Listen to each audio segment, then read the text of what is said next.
Qualunque scuola è corsa contro il tempo per reperire i bus dai privati e ampliare la flotta destinata agli studenti che il 7 gennaio torneranno in aula.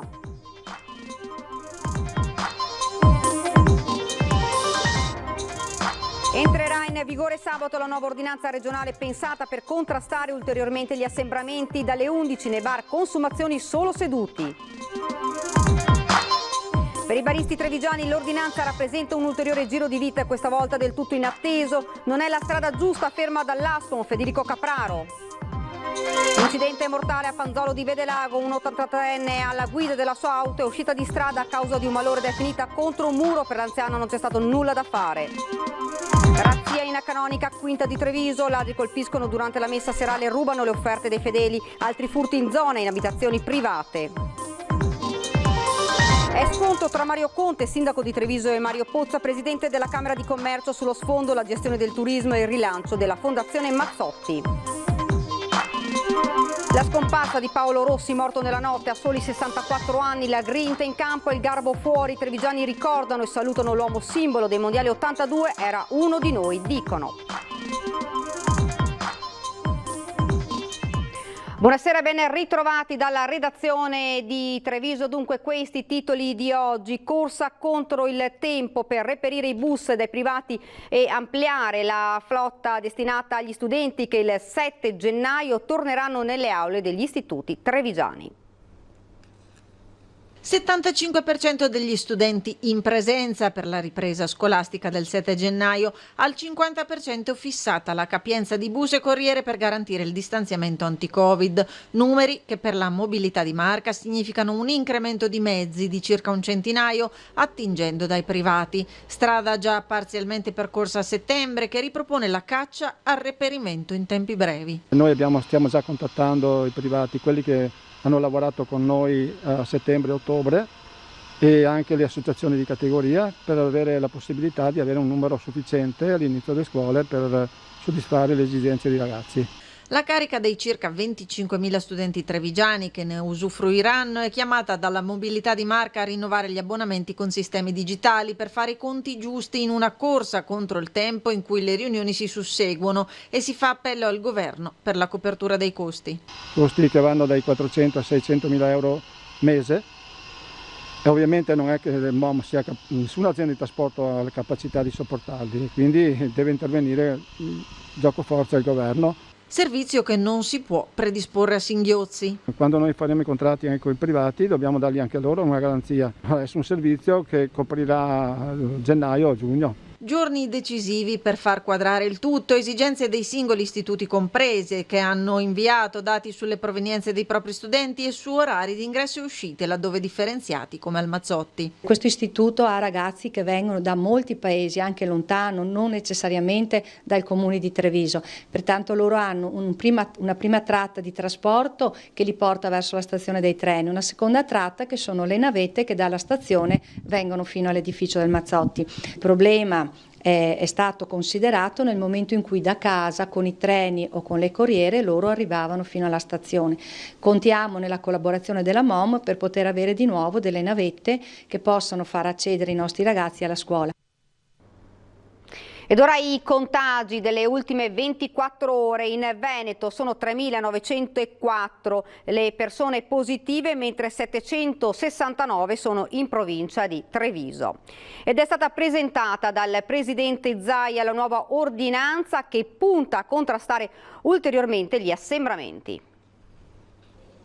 Abbiamo atteso di vedere i comportamenti nel ponte dell'8 dicembre e dopo quanto successo anche in montagna abbiamo deciso di intervenire sul fronte assembramenti. Così il presidente Zaia spiega il perché della nuova ordinanza in vigore da sabato.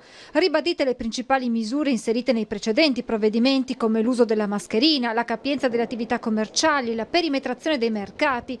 Inserite poi due novità. La prima riguarda i bar. Dalle ore 11 nei bar del mattino, dalle ore 11 non si consuma più in piedi, e nel bar, dopo aver consumato, sulla mascherina. Altra novità pensata d'intesa con il presidente del Friuli Venezia Giulia Federica riguarda l'orario consigliato agli over 65 per l'accesso nei supermercati. Dalle 10 alle 12, in teoria, se ce la facciamo, la fascia dedicata agli over 65. Ordinanza che arriva in una giornata che registra un nuovo record negativo sul fronte decessi, con 148 morti nelle ultime 24 ore. La curva del contagio però mostra una lieve flessione e anche l'RT si sta abbassando in una seconda fase che per il presidente Zaia non ha più senso definire così. Ma le contate ancora le fasi? E l'unica roba da dire è che finché non arriva estate non se ne va via. Speriamo che i picchi in alto siano bassi, non se ne va il virus. Il virus, da un punto di vista ospedaliero, sanitario, se ne andrà con l'arrivo della bella stagione. Ovviamente il vaccino ci aiuterà. E a proposito di vaccini, nel piano vaccinale nazionale sono previsti 3 blocchi con altrettanti lotti in 3 trimestri. Un primo trimestre gennaio-marzo, dove arriva la prima diciamo, vaccinazione, quella diciamo, più umanamente più importante, che è quella delle RSA, degli over 80 e degli operatori sanitari e di coloro comunque che sono categorie super a rischio. Poi arriva un secondo lotto marzo-giugno, dove si inizia ad andare sulla popolazione diciamo meno a rischio, e poi l'ultima fase giugno-settembre, nella quale si dovrebbe chiudere la vaccinazione di tutti i veneti. Per i baristi trevigiani si tratta di un ulteriore giro di vite, questa volta del tutto inatteso. Un'ordinanza che non ci aspettavamo, ma che ci lascia una riflessione. Se il pericolo è l'assembramento, e lo è, tanto che limitare i posti seduti è l'unica soluzione che abbiamo, ciò che non capiamo è la limitazione d'orario. Ma se alle 11 al bar possiamo stare seduti, perché alle 19 della sera al bar non possiamo stare seduti? È questo l'interrogativo del numero 1 dell'Ascom trevigiana, presa la notizia dell'ulteriore stretta sui locali in chiave anti-assembramento, luoghi che già con la ripartenza di maggio si erano dotati di tutti i dispositivi di sicurezza. Non sono i bar, non sono i ristoranti punti di contagio se stiamo tutti con la mascherina a distanza e seduti, non ci sia una limitazione d'orario. Prendiamo atto ancora una volta, ma crediamo che non sia questa la strada giusta. Per alcuni la strada doveva essere diversa fin dall'inizio della seconda ondata. Io ero l'unico sostenitore dell'arancione.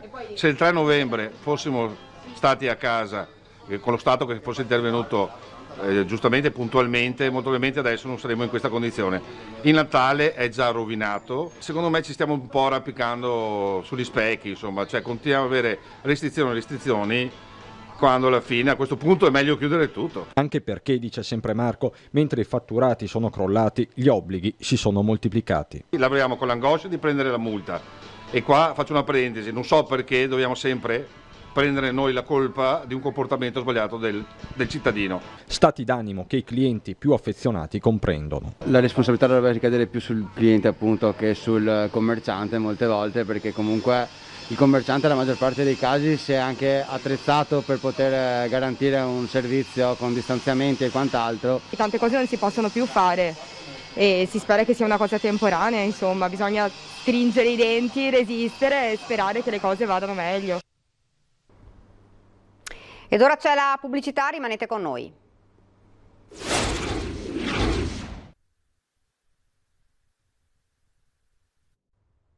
Siamo tornati nuovamente in studio ed ora andiamo sul Fadalto, riunione nel pomeriggio per le frane. Il Comune ha incontrato ANAS, Autostrade e RFI. La strada sarà riaperta per Natale o al massimo entro la fine dell'anno. Esasperati i residenti ancora una volta isolati dal resto della Marca.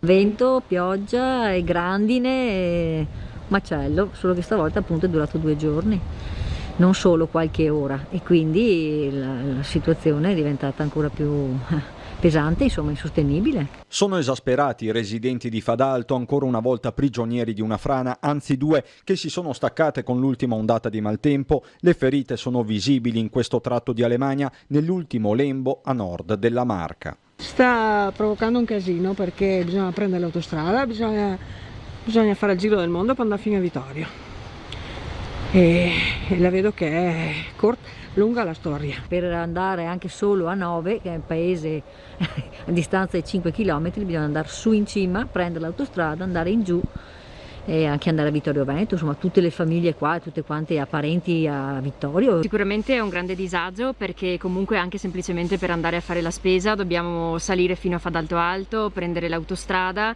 e poi pagare ovviamente anche al casello, perché non ci lasciano l'autostrada gratuita, quindi pagare fino a Vittorio Sud, fare tutto il giro per poi andare a fare la spesa. Un disagio ma anche un costo, da qui la richiesta di riaprire il tratto almeno in un senso di marcia, oppure Se proprio dobbiamo andare in autostrada, che almeno ci lasciano libero il passaggio, quindi gratuito. tutti temi che il sindaco ha affrontato in un incontro urgente con ANAS, RFI e Autostrade. 2 le notizie: la circolazione ferroviaria ripartirà domenica, mentre per quella viaria bisognerà aspettare Natale. Il risultato che la strada sarà di nuovo libera, presumibilmente in un paio di settimane. Dipenderà dal tempo. Sul tavolo anche la gratuità del pedaggio per i residenti, con il comune che formalizzerà la richiesta nelle prossime ore. Ci metteremo d'accordo con Autostrade in modo da alleviare di questo costo ai nostri cittadini. Siamo alla cronaca, grave incidente in via Roma, Villorba, un 58enne residente a Silea, in sella alla sua bicicletta, è stato investito da un furgone. Il ciclista è stato portato in ospedale in gravi condizioni, ma non sarebbe in pericolo di vita. Sul posto per i rilievi i carabinieri di Spresiano. Invece tragedia nel pomeriggio a Fanzolo di Vedelago, una 83enne forse colta da malore è uscita di strada finendo contro un muro. Un boato, poi silenzio. L'auto guidata da un 83enne residente a Montebelluna è uscita di strada finendo la corsa contro il muro di cinta di un'abitazione. I residenti sono usciti immediatamente cercando di prestare i primi soccorsi all'anziana. La vettura, una Fiat Panda, sembra procedesse da Fanzolo verso Altivole. Il drammatico incidente è avvenuto intorno alle 14:30 lungo via Spada a Fanzolo di Vedelago. Immediatamente l'agente ha allertato i vigili del fuoco ed il suo M118 che è arrivato sul posto anche con l'auto medica. La donna è stata immediatamente soccorsa, i medici hanno tentato di tutto per strapparla alla morte. Purtroppo per l'automobilista non c'è stato nulla da fare. I testimoni raccontano di aver visto l'auto tutta ad un tratto uscire di strada autonomamente. L'anziana, Prassede Martignago, potrebbe essere stata colpita da un malore. La strada è stata chiusa per consentire il soccorso dell'83enne. I rilievi del gravissimo incidente sono stati eseguiti dalla polizia locale di Vedelago. Fra l'altro in via Spada non è il primo incidente mortale, è il secondo grave incidente in poco tempo, spiega il sindaco di Vedelago Cristina Andretta, una strada dove il traffico è aumentato soprattutto negli ultimi tempi. E ladri scatenati a Quinto, oltre alle abitazioni presa di mira pure la Canonica. In arrivo, assicura il sindaco, nuove telecamere. So che hanno scassato, sono passati dall'oratorio e sono passati dentro in Canonica. Hanno portato via tutto? Hanno portato via dei soldi, non so quanti. Offerte? Hanno rovinato, sì, offerte della chiesa e hanno rovesciato tutte le camere dei sacerdoti. È una suora del vicino ordine di Santa Dorotea che chiede di non essere ripresa a raccontare lo stato di devastazione in cui è stata trovata la canonica, razziata e messa a soqquadro in un momento in cui tutti erano assenti, anche i sacerdoti impegnati nelle celebrazioni in chiesa tra le 18 e le 19. I malviventi si sarebbero intascati circa 3.000 euro, buona parte offerte dei fedeli. Ma non si tratta dell'unico episodio registrato nell'ultimo periodo a Quinto, dove numerose sono le segnalazioni di furti in abitazioni private. Intanto lo stesso comune, che ha già rafforzato i dispositivi della polizia locale, lancia un progetto di videosorveglianza nuovo di zecca. Tra poco andrà in funzione anche l'impianto di videosorveglianza, posizionate saranno sul municipio, sulle scuole e su un paio di siti che sono già sotto la nostra sorveglianza da qualche tempo. Diciamo che con il nuovo anno dovrebbe entrare in funzione questo nuovo sistema di videosorveglianza. Assolutamente sì, a tutti i costi sì. Ubriaco sul treno Montebelluna-Castelfranco senza mascherina all'arrivo in stazione, è stato invitato a scendere, caos in stazione. Viaggiava a bordo del treno da Montebelluna a Castelfranco senza mascherina. A segnalare la situazione altri passeggeri. L'uomo, 31 anni, in evidente stato di ebbrezza, una volta in stazione è stato invitato a scendere, ma la sua reazione è stata immediata. Dopo aver inveito contro la polizia ferroviaria, ha iniziato a lanciare i bagagli sul marciapiede, poi si è dato alla fuga, ma per poco, perché ad un tratto ci ha ripensato ed è tornato sui suoi passi. Una volta tornato indietro ha iniziato a colpire con i pugni tutte le porte. L'uomo è stato bloccato grazie anche ai carabinieri di Castelfranco e portato negli uffici della polizia ferroviaria. Qui ha colpito una vetrata con la testa mandandola in frantumi. L'uomo è stato denunciato per resistenza pubblica ufficiale e danneggiamento. Cambiamo argomento, addio a Walter Adamo, l'ex primario di ginecologia, mancato ieri il ricordo del direttore dell'ULSS 2 Benazzi, grande professionista e grande uomo.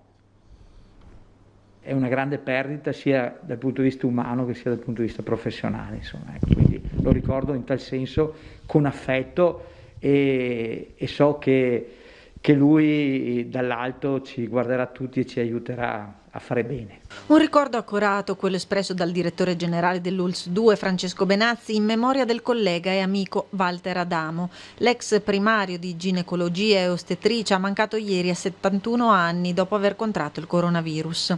Un professionista conosciuto e stimato che ha fatto nascere centinaia di bambini a Treviso e a Pordenone, al punto che arrivavano futuri genitori da tutta la regione per essere assistiti da lui. Era un uomo, che riusciva a infondere sempre sicurezza sia ai collaboratori, perché credo che abbia insegnato il mestiere a tanti attuali ginecologi, sia anche alla donna e al compagno quando erano in attesa di un figlio.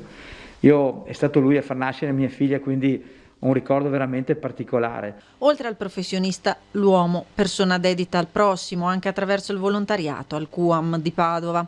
Oggi il saluto affidato a Facebook da parte della figlia Elisa, fotografa, anche lei insieme al papà e ad altri componenti della famiglia risultata positiva al coronavirus, che aveva raccontato del suo contagio per sensibilizzare al rispetto delle misure. Ne ha ricordato le loro passeggiate in montagna. Papà non ha perso la sua battaglia, ha raccontato Elisa, perché ha vissuto una vita d'amore, quello con la A maiuscola. Io da qui continuerò ad essere testimone di amore, vita e speranza. Ed è scontro sul turismo tra Mario Conte, sindaco di Treviso, e Mario Pozza, presidente della Camera di Commercio. Sentiamo. A me non piace litigare, mi piacciono i rapporti seri, responsabili e onesti. Non mi piacciono le pugnalate alle spalle come quella che purtroppo ho ricevuto nei quotidiani. Una pugnalata alle spalle, così il sindaco Mario Conte commenta le parole dell'altro Mario Pozza, numero 1 della Camera di Commercio, che nei giorni scorsi tramite stampa ha sonoramente bocciato la politica di Casugana su turismo ed eventi, definendoli di fatto scadenti. Sullo sfondo il salvataggio e il rilancio della Fondazione Mazzotti in materia di turismo da parte del Comune, che rischia di sovrapporsi, c'è chi dice sostituirsi, all'ODG, acronimo che sta per Organizzazione della Destinazione Turistica, realtà istituita con legge regionale e presieduto proprio dalla Camera di Commercio. Conte rivendica il potenziamento della Mazzotti e lancia un messaggio tutt'altro che velato all'altro Mario. Abbiamo voluto dare anche un'anima a questa fondazione, che deve essere proprio quella di promuovere il territorio. Nessuno deve sentirsi superato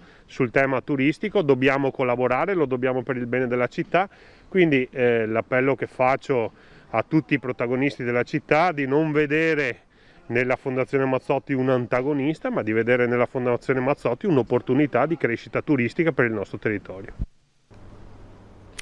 La grinta in campo, il garbo fuori, i trevigiani ricordano e salutano l'uomo simbolo dei mondiali 82, Paolo Rossi, morto stanotte a 64 anni. Era uno di noi, hanno detto. Cross di Gentile, gol, ha segnato Rossi. L'82 è la grande partita, quindi mi ricordo benissimo, è stata una serata meravigliosa. Indimenticabile nel cuore dei tifosi e non, quell'anno, quel mondiale, quell'emozione. Era l'82, Paolo Rossi portò l'Italia alla vittoria in Spagna dopo la tripletta col Brasile. Oggi il mondo piange la perdita di un altro pezzo di storia del calcio, da tutti conosciuto come Pablito, morto in nottata a 64 anni, e i trevigiani ripercorrono le emozioni, il ricordo di quell'estate ancora vivido. Ricordo dei 3 gol meravigliosi fatti al Brasile. C'è anche chi strappò un incontro casuale con il campione. Un mese dopo ho trovato Paolo Rossi, ci siamo fotografati alle Mandrie di Torino. Quando entrò in chiesa il sacerdote che ufficiava la messa si fermò dicendo: è arrivato il capocannoniere dei mondiali, è Paolo Rossi. Campione in campo, dalla pacatezza rassicurante fuori, l'uomo simbolo della rivincita anche per i tanti italiani nel mondo. Io ero proprio in Germania, vivevo lì e quando abbiamo vinto il mondiale, siamo usciti, eravamo un pochino tutti Paolo Rossi, perché ci ha dato dignità, orgoglio nel paese straniero, quindi è una perdita veramente toccante. Un bello sguardo, era uno di noi. Era uno di noi, ci dicono i trevigiani, mentre si susseguono i messaggi di saluto e cordoglio, dallo sport alla politica. Anche il governatore Zaia ne ha ricordato il legame inscindibile con il Veneto. Segnò una piccola era nell'allora Lanerossi Vicenza, la città che ha cambiato il corso della sua carriera, dove al Duomo si svolgeranno i funerali.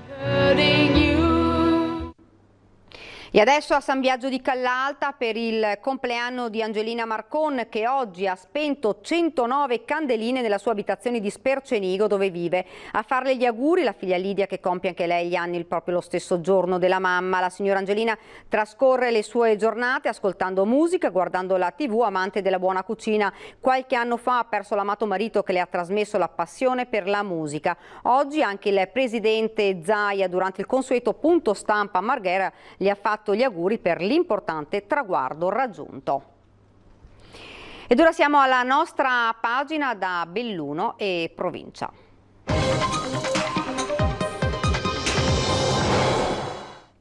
Il maltempo concede una tregua al bellunese. L'analisi del prefetto di Belluno dopo la riunione dell'unità di crisi di questa mattina. È un territorio fortemente devastato quello che si presenta agli occhi di tutti oggi, dopo che la fase di emergenza concomitante agli eventi meteorologici di portata eccezionale sembra esaurita. Ora è il momento dell'analisi degli organi tecnico-scientifici, cui spetta un'attenta valutazione dei fenomeni di dissesto idrogeologici diffusi. Questa mattina in prefettura il briefing con i componenti dell'unità di crisi. Adesso c'è questa coda, questa continuità di azione sul territorio che valuti bene quali sono gli interventi da farsi.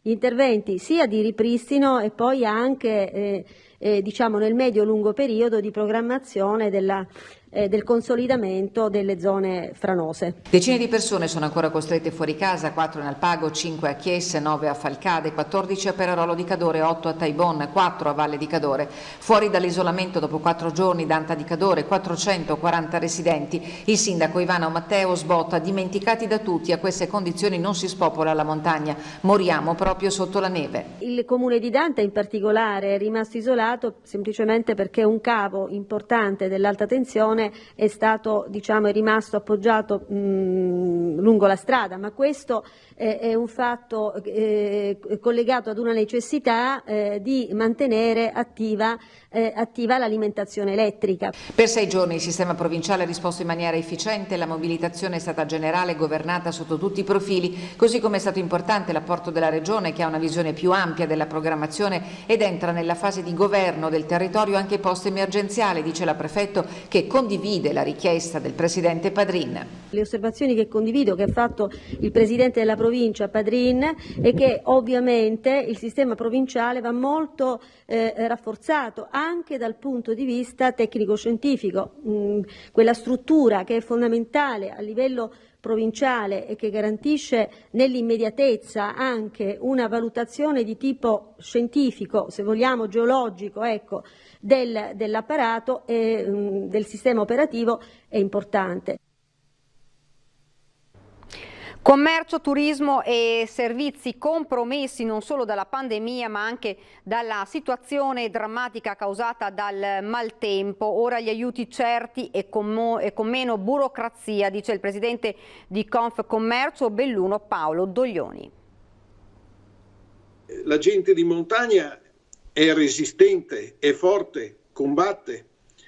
Però alla fine dovrà alzare bandiera bianca se non ci saranno gli aiuti immediati e certi. Commercio, turismo e servizi compromessi non solo dalla pandemia ma anche da questa nuova situazione drammatica causata dal maltempo che nel Bellunese ha danneggiato pesantemente tutto il territorio. Per continuare ad abitare in montagna la gente ha bisogno di mantenersi e il territorio va manutentato, altrimenti i costi ricadono sulla collettività, afferma il presidente di Confcommercio Belluno Paolo Doglioni. la neve che una volta veniva chiamata oro bianco, in questo caso con gli impianti anche chiusi e con le slavine che vengono, creano veramente dei grossi problemi al nostro territorio. Doglioni invoca aiuti mirati e non a pioggia, aiuti certi e con meno burocrazia per la montagna che per continuare a vivere deve essere presidiata. Noi dobbiamo darli a chi ha bisogno e chi ha bisogno in questo momento è il turismo e in maniera particolare la montagna, perché la montagna sta soffrendo più degli altri. E la resilienza oramai da sola non basta più. La montagna non va abbandonata perché la montagna va presidiata. Ci deve essere la gente che abita in montagna perché fanno manutenzione. Nel momento in cui la montagna è desertificata, non lamentiamoci se poi viene giù di tutto. Siamo arrivati alla rubrica Il tuo presepe, stasera le creazioni della famiglia Candosin di Oderzo, la famiglia Petruzzelli di Vascon di Carbonera, la famiglia Toffolo di Zero Branco e di Valentina di Casale sul Sile.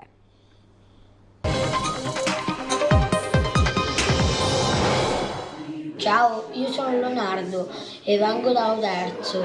Questo presepe l'ho fatto con mia mamma, mio papà e mia sorella Aurora.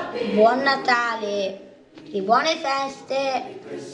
We wish you a Merry Christmas, we wish you a Merry Christmas and a Happy New Year.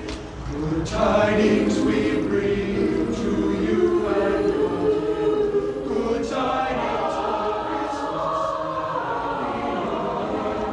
Oh, bring us some figgy pudding. Oh, bring us some figgy pudding, oh, bring us some figgy pudding, and a cup of good cheer. We won't go until we get some, we won't go until we get some, we won't go until we get some, so bring some out, bring some out here.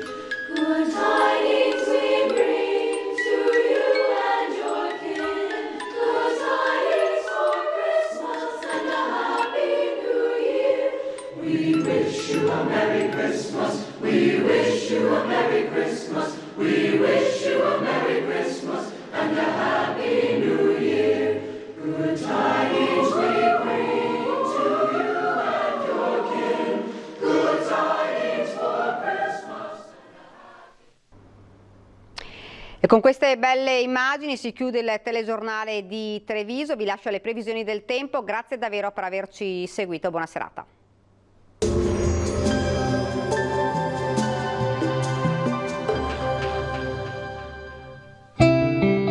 Il cuore vive finché ha qualcosa da amare, così come il fuoco avrà qualcosa da bruciare. Bentrovati al meteo. Un nuovo fronte perturbato si avvicina all'Italia, anche il nostro territorio resterà in parte coinvolto. Il dettaglio di venerdì 11 dicembre. Sul Veneto il cielo risulterà dapprima irregolarmente nuvoloso in pianura, dove non si escludono locali foschie o nebbie, schiarite più soleggiate invece in montagna. Nel pomeriggio nuvolosità in aumento con cielo coperto un po' ovunque, entro sera-notte piogge via via più frequenti sulla nostra regione. Temperature minime tra lo 0 e i 4 gradi, massime comprese invece tra i 5 e i 9 gradi all'incirca. Ci spostiamo ora sul Friuli Venezia Giulia, molte nubi anche qui sin dal mattino, salvo temporanee e brevi schiarite, deboli piogge in serata. Temperature minime fino a 5 gradi, massime sui 7-12 gradi. Infine uno sguardo alla situazione del Trentino Alto Adige, qui sarà più soleggiato, lento aumento della nuvolosità a partire dal pomeriggio anche con qualche occasionale piovasco. Temperature minime di qualche grado sotto lo 0, massime sui 2 gradi. Dal meteo per ora è tutto, grazie per l'attenzione, arrivederci al prossimo aggiornamento.